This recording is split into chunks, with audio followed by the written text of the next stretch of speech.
trusting your spirit. Yes, yes, that's exactly what I'm talking about.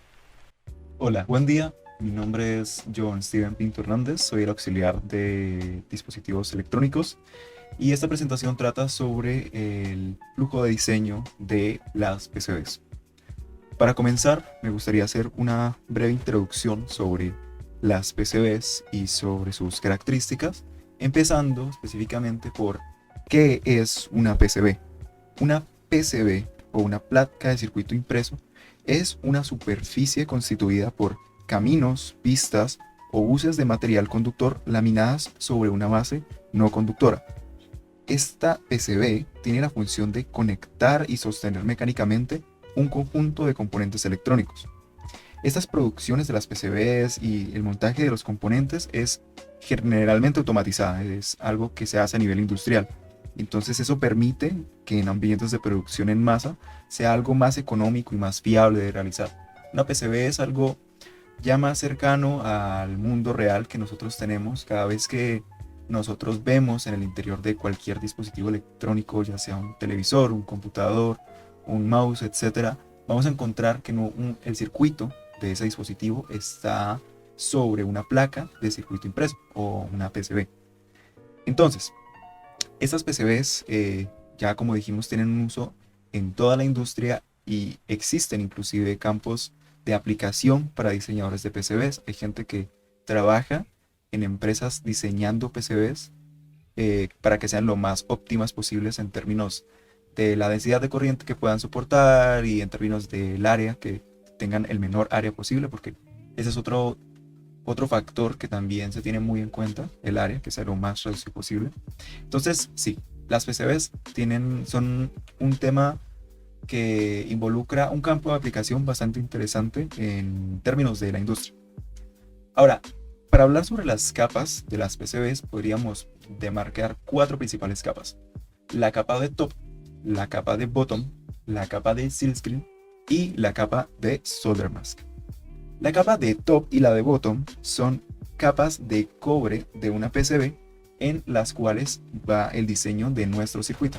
¿Qué quiere decir? Entonces aquí lo que vamos a tener normalmente, si se va a hacer un diseño, pues las conexiones antes o en preferencia para prototipos se hacen en protoboards, pero pues aquí en la capa top justamente funciona para hacer ese reemplazo. Es como ese nivel en el que simplemente con esa capa de cobre se hacen o se especifican las conexiones, o ya siendo un poco más técnico, los caminos.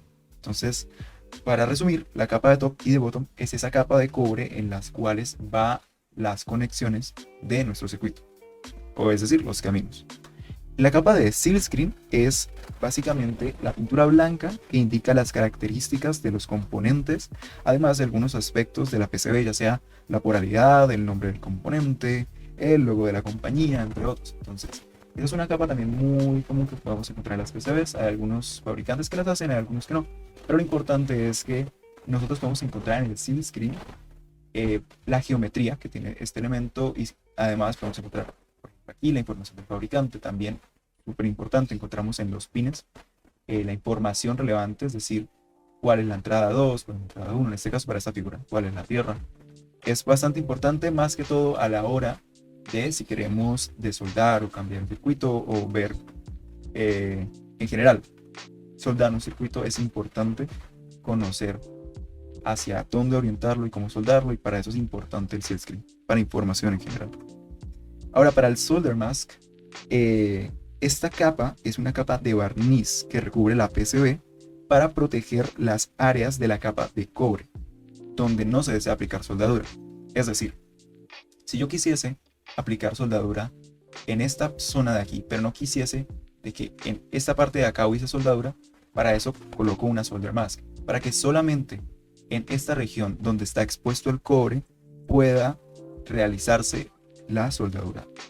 ¿Eso con qué fin? Para evitar posibles cortos, mal funcionamiento, no idealidades, entre otros.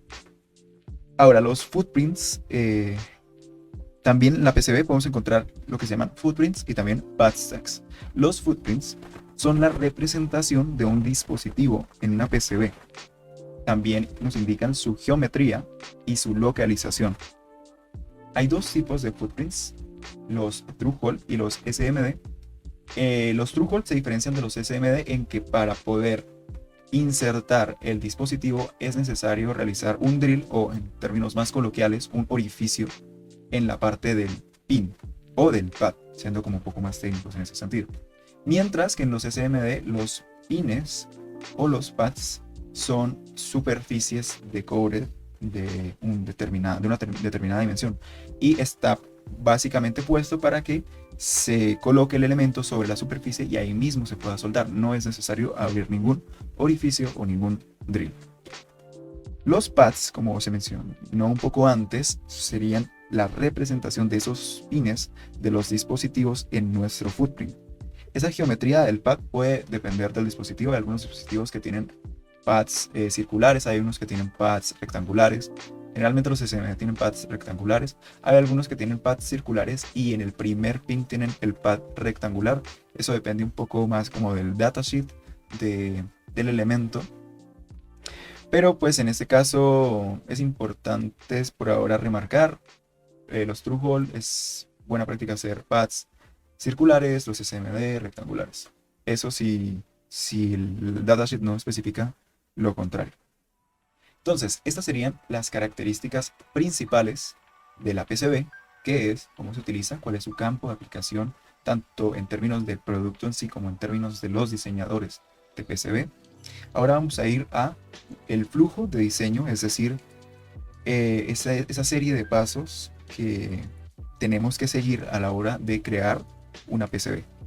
Entonces, nuestro flujo de diseño consiste básicamente en 4 etapas, las cuales son el esquemático, el símbolo, el footprint y la PCB.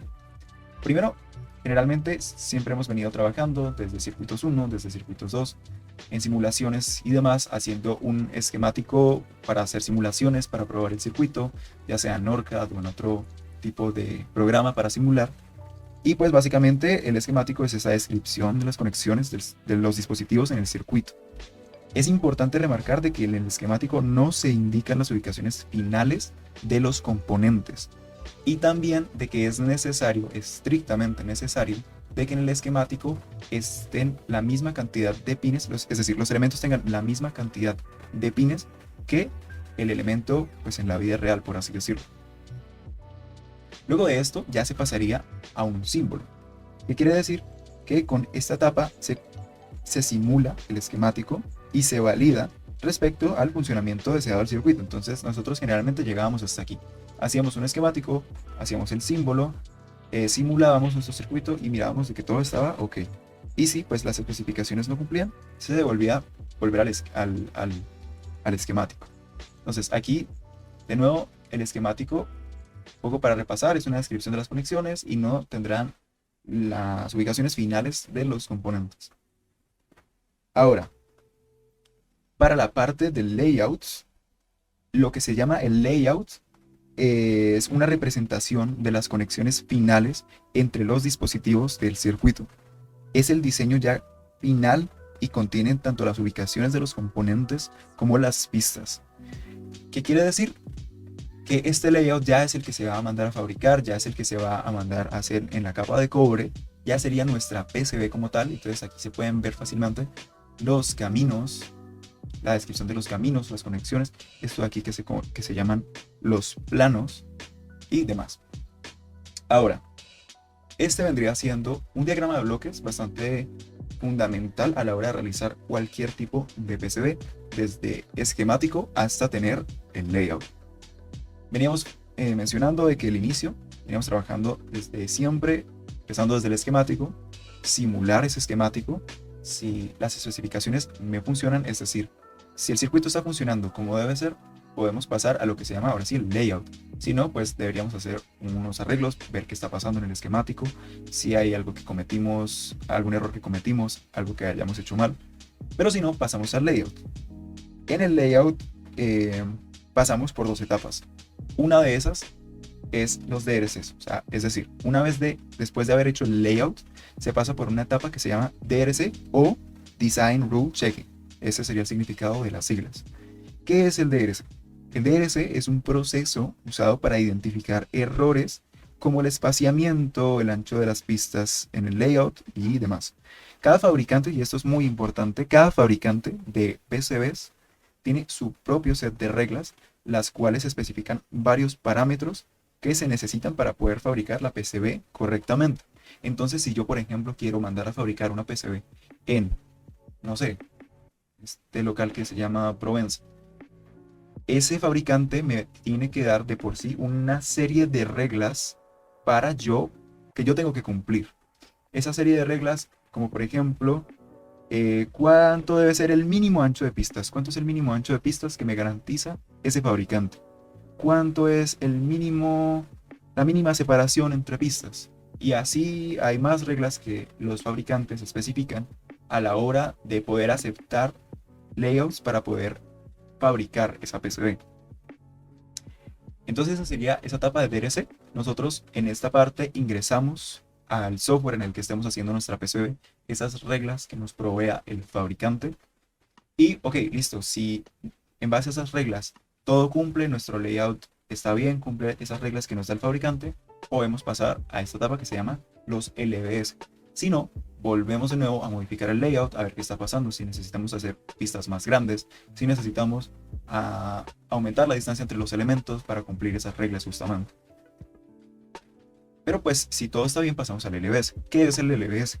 El LBS es el proceso de verificación que determina si un layout corresponde al esquemático del diseño en términos de sus conexiones. Entonces, el LBS o Layout versus Schematic lo que hace básicamente es tomar ese layout y compararlo con la descripción de las conexiones que da el esquemático y decir, ok, estas conexiones son coherentes con lo que se especificó en el esquemático. O no, aquí hay una conexión que no va en el esquemático. Entonces, básicamente, la idea es, si no cumplimos las reglas de DRC o si no cumplimos las reglas de los LBS, tenemos que volver al layout y hacer modificaciones. Pero por el contrario, si ya tenemos o cuando ya tengamos que todo está bien, que se cumplen las reglas de DRC y se cumplen las reglas de LBS, podemos pasar a esta etapa que se llama extracción de parásitos. Esta parte es un poco ya más avanzado en términos de diseño de PCB, pero para que lo tengamos en mente, esta etapa de extracción de parásitas consiste en extraer justamente los efectos no deseados que tenga el PCB. ¿Qué quiere decir? Extraer esos efectos, ya sean capacitancias parásitas, resistencias parásitas, inductancias parásitas y capacitancias por acoplo. Entonces nuestra idea aquí, o la idea aquí, es hacer esa extracción de parásitas para intentar disminuir los efectos de segundo orden o los efectos no ideales posibles, para después pasar a esta etapa que se llama post layout.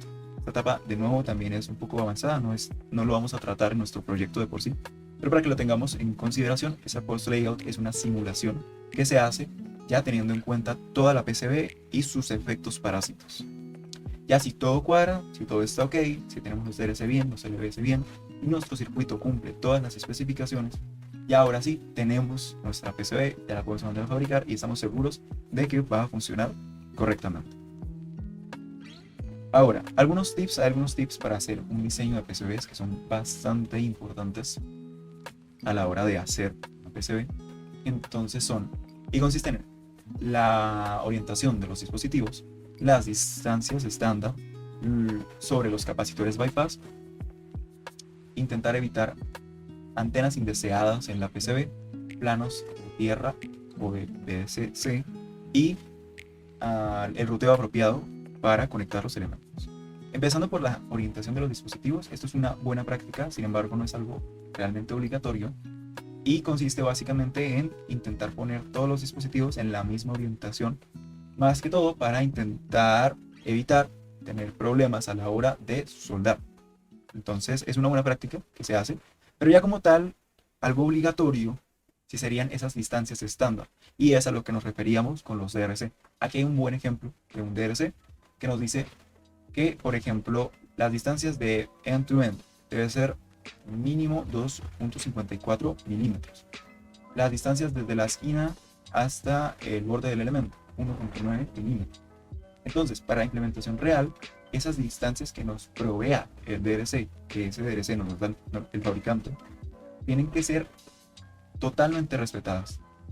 No se tiene que violar ninguna regla de DRC, porque de lo contrario, cuando se vaya a mandar a fabricar, va a salir mal el circuito, no va a funcionar como se debe. Sobre los capacitores bypass, estos capacitores tienen una aplicación muy importante para nuestro proyecto en sí, y es que para nuestro campo de aplicación, estos capacitores son responsables de suprimir el ruido proveniente de la fuente. Entonces uno coloca un capacitor entre la fuente y el nodo de, no sé, por ejemplo, el de un OPAMP al que corresponda BCC, justamente para intentar filtrar ese ruido y mantener esa tensión de alimentación lo más constante posible. Eso también es otra función bastante útil, mantener esa tensión de alimentación lo más constante posible. Ahora, respecto a las antenas indeseadas en la PCB, es importante decir una cosa. Cuando nosotros hacemos PCBs hay que intentar evitar a toda costa tener esquinas puntiagudas. ¿Por qué? Porque una esquina puntiaguda, sabemos que por teoría electromagnética las puntas son las zonas en las que más se acumulan las cargas. Y en otros términos, ¿qué quiere decir? De que esta punta, pues lo que va a hacer es tomar las señales electromagnéticas del exterior y las va a traducir en corrientes o tensiones en nuestro circuito, corrientes o tensiones que no son deseadas. Entonces, ¿qué es lo que se intenta buscar? En vez de tener por aquí, por ejemplo, que de esta línea a esta otra línea, o de esta pista a esta otra pista, vaya un camino de 90 grados o que haya una desviación de 90 grados, se hace este doblez, por así decirlo, para justamente evitar ese ángulo recto que podría producir una antena indeseada. Además de eso, y esto también es muy importante, hay que resaltar los planos de tierra o de BCC. ¿Qué son esos planos? Esos planos son muy recomendados, ya un poco como para remarcar en este proyecto, son obligatorios. Y justamente los planos son muy recomendados en lugar de los tracks o las pistas, más que todo para reducir la resistencia asociada y también para evitar los problemas con la densidad de corriente que ese plano o esas pistas deberían llevar. Entonces, ¿a qué nos referimos con esto? Sabemos, por teoría electromagnética de nuevo, que la resistencia es una función de la longitud y del área. Si nosotros manejamos una pista, vamos a tener esa área muy reducida, mientras que si tenemos un plano, tenemos la oportunidad de tener más área y así tener menos resistencia asociada. Además, de nuevo también, por teoría electromagnética sabemos que la corriente o la densidad de corriente que puede soportar un material es una función del área. Es decir, que mientras más área, más densidad de corriente puede soportar el material. Entonces, ¿qué es lo que pasa si nosotros usamos una pista que es tan delgada que no puede soportar la densidad de corriente a la que se va a estar sometiendo el circuito? Pues que esa pista va a actuar como si fuese un tipo de embudo, limitándonos la corriente y haciendo que nuestro circuito no funcione bien. Entonces es bastante importante tener eso en cuenta.